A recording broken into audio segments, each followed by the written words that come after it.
ಎಲ್ಲರಿಗೂ ನಮಸ್ಕಾರ friends, welcome to my channel. ನಾನು ಈ ಒಂದು ವಿಡಿಯೋದಲ್ಲಿ ನಿಮಗೆ ಏನು ಹೇಳಕ್ಕೆ ಹೊರಟಿದ್ದೀನಪ್ಪ ಅಂತ ಹೇಳಿದ್ರೆ, ರಾಜ ಋಷಿ ನಂದಿಯವ್ರ ಬಗ್ಗೆ ನಾನು ನಿಮಗೆ ಒಂದು ಹೊಸ ವಿಷಯಗಳನ್ನ ಈ ಒಂದು ವಿಡಿಯೋದಲ್ಲಿ ತಿಳ್ಕೊಡ್ತಾ ಹೋಗ್ತೀನಿ. ಹಾಗಿದ್ರೆ ಬನ್ನಿ ವಿಡಿಯೋನ ಸ್ಟಾರ್ಟ್ ಮಾಡೋಣ. ವಿಷಯ ಇಷ್ಟೇ, ರಾಜ ಋಷಿ ನಂದಿಯವ್ರ ಬಗ್ಗೆ ಕೆಲವೊಂದು ಬಹುಮುಖ್ಯವಾದಂತಹ ಘಟನೆಗಳನ್ನ ಹೇಳ್ತಾ ಹೋಗ್ತೀನಿ. ಮೊದಲನೇದಾಗಿ ಅದರಲ್ಲಿ ಅವರ ಆರಂಭಿಕ ಜೀವನ ಮತ್ತು ಶಿಕ್ಷಣ ಹೇಗಿತ್ತು ಎನ್ನೋದನ್ನು ತಿಳಿಸ್ಕೊಡ್ತಾ ಹೋಗ್ತೀನಿ. ಇವರು ರಾಜಶ್ರೀ ರಂಜನ್ ನಂದಿ, ಇವರ ಸಂಪೂರ್ಣವಾದಂಥ ಹೆಸರು ರಾಜಶ್ರೀ ರಂಜನ್ ನಂದಿ. ಅವರು ಅನೇಕ ಜನರಿಗೆ ಉಪಾಸಕರು ಮತ್ತು ಆಧ್ಯಾತ್ಮಿಕ ಮಾರ್ಗದರ್ಶಕರು ಕೂಡ ಹೌದು.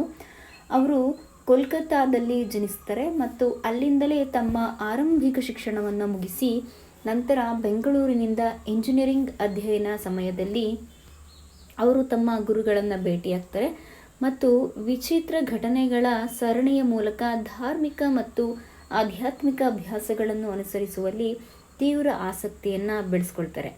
ಕಾಲಾನಂತರದಲ್ಲಿ ಅವರ ಸಾಧನೆಯು ಆಳವಾದಂತೆ ಅವರು 2 ವಿಭಿನ್ನ ತಾಂತ್ರಿಕ ಗುರುಗಳು ಮತ್ತು ವಂಶಾವಳಿಗಳಿಂದ ಮತ್ತಷ್ಟು ದೀಕ್ಷೆಗಳನ್ನು ಪಡೆತಾರೆ. ಈ ರಾಜಶ್ರೀ ನಂದಿ ತನ್ನನ್ನು ಭೈರವ ಮತ್ತು ಭಗವತಿಯ ಉಪಾಸಕನೆಂದು ಪರಿಗಣಿಸ್ತಾರೆ. ಅವರ ಮಾರ್ಗ ಕೌಲತಂತ್ರೋಪಾಸನೆ, ಆಧ್ಯಾತ್ಮಿಕ ಒಡನೋಟಗಳು, ಮಾರ್ಗದರ್ಶನ ಮತ್ತು ಪಾಂಡಿತ್ಯಪೂರ್ಣ ಅನ್ವೇಷಣೆ. ಶ್ರೀ ನಂದಿ ಅವರು ತಮ್ಮ ಬರಹಗಳ ಮೂಲಕ ಸಾಧಕರೊಂದಿಗಿನ ತಮ್ಮ ಅನುಭವಗಳು ಮತ್ತು ಸಂವಹನಗಳಿಂದ ಹಿಂದೂ ಆಧ್ಯಾತ್ಮಿಕತೆಯ ಬಗ್ಗೆ, ವಿಶೇಷವಾಗಿ ಶಾಕ್ತ ಸಂಪ್ರದಾಯಗಳ ಬಗ್ಗೆ ಆಳವಾದ ಒಳನೋಟಗಳನ್ನು ನೀಡ್ತಾ ಹೋಗ್ತಾರೆ.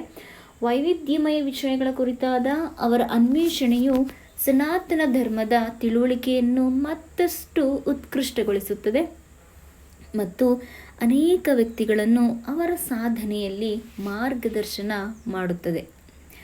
ಶ್ರೀ ನಂದಿ ಅವರು ನ್ಯೂರಾಲಜಿ ಇಂಡಿಯಾ ನಿಯತಕಾಲಿಕೆಯಲ್ಲಿ ಪ್ರಕಟವಾದ ತಂತ್ರ ಮತ್ತು ಆಧುನಿಕ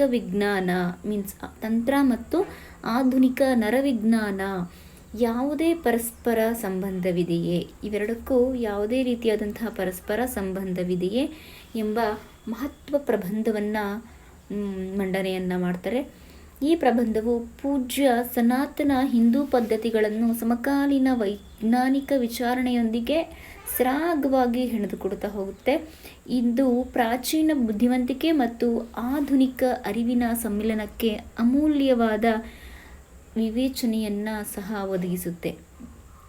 ರಾಜರ್ಷಿ ರಂಜನ್ ನಂದಿ ಅವರು ಆಧ್ಯಾತ್ಮಿಕ ಅಭ್ಯಾಸ ಮತ್ತು ಪಾಂಡಿತ್ಯಪೂರ್ಣ ಅನ್ವೇಷಣೆಯ ಅಪರೂಪದ ಮಿಶ್ರಣವನ್ನು ಸಾಕಾರಗೊಳಿಸುತ್ತಾರೆ. ಆಧ್ಯಾತ್ಮಿಕತೆಯೊಂದಿಗಿನ ಅವರ ಆಳವಾದ ತೊಡಗಿಸಿಕೊಳ್ಳುವಿಕೆ ವೈಯಕ್ತಿಕ ಸಾಧನೆಯನ್ನು ಮೀರಿ ವಿಸ್ತರಿಸುತ್ತದೆ. ಏಕಪ್ಪ ಅಂತ ಹೇಳಿದ್ರೆ, ಅವರು ಹಿಂದೂ ಆಧ್ಯಾತ್ಮಿಕತೆಯ ತಿರುಳನ್ನು ವಿಶೇಷವಾಗಿ ಮಂತ್ರ ಜಪ ಮತ್ತು ದೇವತಾ ಉಪಾಸನೆಯ ಮೇಲೆ ಕೇಂದ್ರೀಕರಿಸುವ ತಂತ್ರ ಸಾಧನವನ್ನು ಪರಿಶೀಲಿಸುವಂತಹ ಭಾಷಣಗಳು, ಬರಹಗಳು ಮತ್ತು ಧ್ಯಾನಗಳ ಮೂಲಕ ಇತರರಿಗೆ ಶಿಕ್ಷಣ ಮತ್ತು ಮಾರ್ಗದರ್ಶನ ನೀಡುತ್ತಾ ಹೋಗ್ತಾರೆ. ಮತ್ತು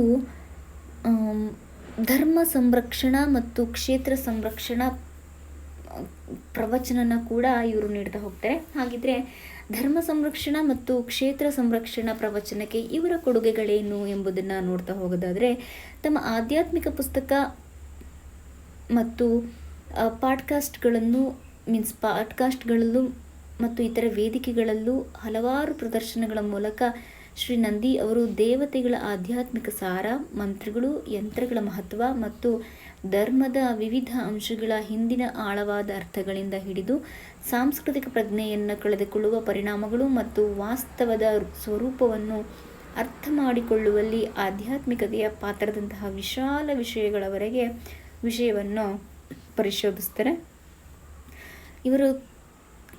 ಇವರ ಕೃತಿಯು ಹಿಂದೂ ಧರ್ಮದೊಳಗಿನ ವೈವಿಧ್ಯಮಯ ಆಚರಣೆಗಳ ಬಗ್ಗೆ, ವಿಶೇಷವಾಗಿ ಶಕ್ತ ಧರ್ಮದ ಬಗ್ಗೆ ವಿಮರ್ಶಾತ್ಮಕ ಸಂವಾದಗಳವರೆಗೆ ವಿಸ್ತರಣೆಯನ್ನು ಒಳಗೊಂಡಿದೆ. ಅಲ್ಲಿ ಅವರು ತಂತ್ರದ ಸುತ್ತಲಿನ ತಪ್ಪು ಕಲ್ಪನೆಗಳನ್ನು ಧೈರ್ಯದಿಂದ ಎದುರಿಸ್ತಾರೆ ಮತ್ತು ಹೋಗಲಾಡಿಸ್ತಾರೆ ಕೂಡ. ಜೊತೆಗೆ ಭಾರತೀಯ ಆಧ್ಯಾತ್ಮಿಕತೆಯ ನಮ್ಮ ತಿಳುವಳಿಕೆಯನ್ನು ಕೆತ್ತುವ ಐತಿಹಾಸಿಕ ಮತ್ತು ಸಾಂಸ್ಕೃತಿಕ ನಿರೂಪಣೆಗಳ ಸಂಕೀರ್ಣವಾದ ವಸ್ತ್ರವನ್ನು ಸಹ ಬಿಚ್ಚಿಡ್ತವ್ರೆ. ಇವುಗಳಲ್ಲಿ ಬಹುಮುಖ್ಯವಾದಂತಹ ಕಾಮಾಖ್ಯ ಭೈರವ ಉಪಾಸಕ ಫೌಂಡೇಶನ್ ಟ್ರಸ್ಟ್ನ ಇವರು ಒಂದು ಸ್ಥಾಪಕರು ಕೂಡ ಆಗ್ತಾರೆ. ಇದಲ್ಲದೆ ಧರ್ಮ ಸಂರಕ್ಷಣಾ ಮತ್ತು ಕ್ಷೇತ್ರ ಸಂರಕ್ಷಣಾದಲ್ಲಿನ ಅವರ ಪ್ರಯತ್ನಗಳು ಕಾಮಾಖ್ಯ ಭೈರವ ಉಪಾಸಕ ಫೌಂಡೇಶನ್ ಟ್ರಸ್ಟ್ನ ಧ್ಯೇಯದೊಂದಿಗೆ ನಿಕಟವಾಗಿ ಹೊಂದಿಕೆಯಾಗುತ್ತವೆ. ಅವರನ್ನು ಮಾರ್ಗದರ್ಶಕ ಶಕ್ತಿಯಾಗಿ ಮತ್ತು ಟ್ರಸ್ಟ್ ನಿಂತಿರುವ ಮೌಲ್ಯಗಳು ಮತ್ತು ಉದ್ದೇಶಗಳನ್ನ ಜೀವಂತ ಸಾಕಾರವಾಗಿ ಮಾಡುವಂತಹ ಉದ್ದೇಶಗಳನ್ನು ಇಟ್ಕೊಂಡಿರ್ತಾರೆ. ಭಗವತಿ ಮತ್ತು ಭೈರವ ಶಾಕ್ತ ಉಪಾಸಕರಾಗಿ ಶ್ರೀ ರಾಜಶ್ರೀ ರಂಜನ್ ನಂದಿ ಅವರು ಕಾಮಾಖ್ಯ ಭೈರವ ಉಪಾಸಕ ಫೌಂಡೇಶನ್ ಟ್ರಸ್ಟ್ನ ರಚನೆಯಲ್ಲಿ ಪ್ರಮುಖ ಪಾತ್ರವನ್ನು ವಹಿಸಿದ್ದಾರೆ. ಅವರು ಪ್ರತಿಷ್ಠಾನದ ಆಧ್ಯಾತ್ಮಿಕ ಮೂಲಾಧಾರ ಮತ್ತು ಮುಖ್ಯ ಟ್ರಸ್ಟಿಯಾಗಿ ನಿಂತು ಅದರ ಕೆಲಸ ಮತ್ತು ದೃಷ್ಟಿಕೋನಕ್ಕೆ ಮಾರ್ಗದರ್ಶನ ನೀಡುತ್ತಾರೆ. ಇದಾಗಿತ್ತು ಇವರ ಒಂದು ಕಿರು ಪರಿಚಯ. ಇನ್ನು ಮುಂದಿನ ವಿಡಿಯೋಗಳಲ್ಲಿ ಇವರ ತಂತ್ರ ಮತ್ತು ಉಪಾಸನೆಗಳ ಕುರಿತಾಗಿ ಮಾಡುವಂತಹ ಪ್ರಯತ್ನವನ್ನು ಮಾಡ್ತೀನಿ ಅಂತ ಹೇಳ್ತಾ ನನ್ನ ವಿಡಿಯೋವನ್ನು ಮುಗಿಸ್ತೀನಿ. ಆದಷ್ಟು ನಿಮಗೆ ಇಷ್ಟ ಆದರೆ ಲೈಕ್ ಮಾಡಿ, ಶೇರ್ ಮಾಡಿ ಮತ್ತು ಕಮೆಂಟ್ ಮಾಡಿ ನನ್ನ ಒಂದು ಚಾನಲನ್ನು ಸಬ್ಸ್ಕ್ರೈಬ್ ಮಾಡ್ಕೊಳ್ಳಿ ಅಂತ ಕೇಳ್ತಾ ನನ್ನ ಒಂದು ವಿಡಿಯೋವನ್ನು ಮುಗಿಸ್ತಾ ಇದ್ದೀನಿ. ಸಿಗೋಣ ಮುಂದಿನ ವಿಡಿಯೋದಲ್ಲಿ. ಎಲ್ರಿಗೂ ನಮಸ್ಕಾರ. Love you all. Bye. Take care.